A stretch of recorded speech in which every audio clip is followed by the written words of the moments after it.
शैतान इसका फ़ायदा उठाकर लोगों को कुफ्र की तरफ ले गया।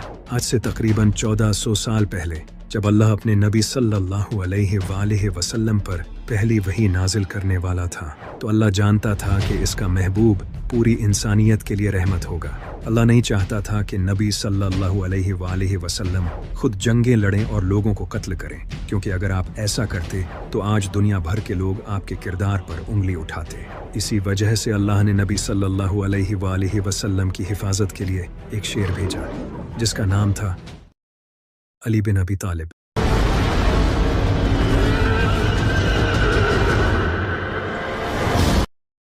तेरह रजब साल 600 ईस्वी एक अजीम औरत सैयदा फातिमा बिनते असद, जो अपनी प्रेगनेंसी के आखिरी दिनों में काबा की तरफ आई। सैयदा फातिमा बिनते असद एक नेक औरत थी। सैयदा फातिमा बिनते असद काबे में आई और उन्होंने एक अजीम बेटे को जन्म दिया। जैसे ही सैयदा फातिमा इस बच्चे को लेकर काबे से बाहर आई तो नबी सल्लल्लाहु अलैहि वसल्लम ने इस बच्चे को अपनी गोद में लिया और इनका नाम अली रखा, जिसका मतलब है ऊंची शान वाला। अगर आप आज काबा को देखोगे तो इसके रुकने यमानी वाली साइड पर कुछ क्रैक्स नजर आएंगे, जिन्हें सऊदी हुकूमत टाइम टू टाइम रिपेयर करती रहती है, लेकिन ये क्रैक्स आज तक खत्म नहीं हो सके।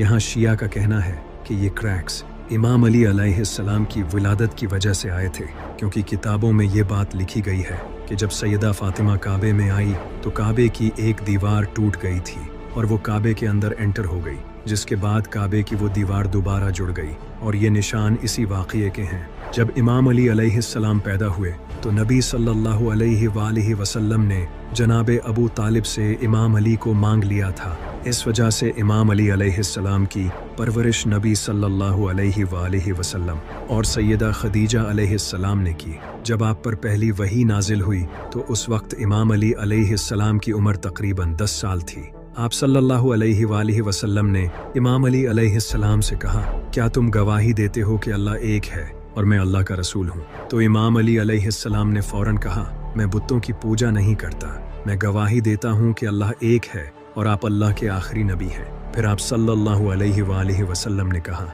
क्या तुम इस मिशन में मेरी मदद करोगे? तो इमाम अली अलैहिस्सलाम ने कहा, ए अल्लाह के नबी, मैं आपकी मदद करूँगा। इसके बाद आप सल्लल्लाहु अलैहि वसल्लम, इमाम अली अलैहिस्सलाम और सैयदा खदीजा अलैहिस्सलाम 3 साल तक अकेले इस्लाम पर कायम रहे। ये तीनों मिलकर नमाजें पढ़ते थे और उस वक्त इनके दीन पर कोई और नहीं था। लेकिन इसके बाद नबी सल्लल्लाहु अलैहि वसल्लम ने अल्लाह के हुक्म पर ऐलान नबूवत किया, जिसके बाद उस वक्त मक्का के काफिर आपको तंग करते थे और आपका मजाक उड़ाते थे। लेकिन इमाम अली अलैहिस्सलाम इन काफिरों के सामने सीना तान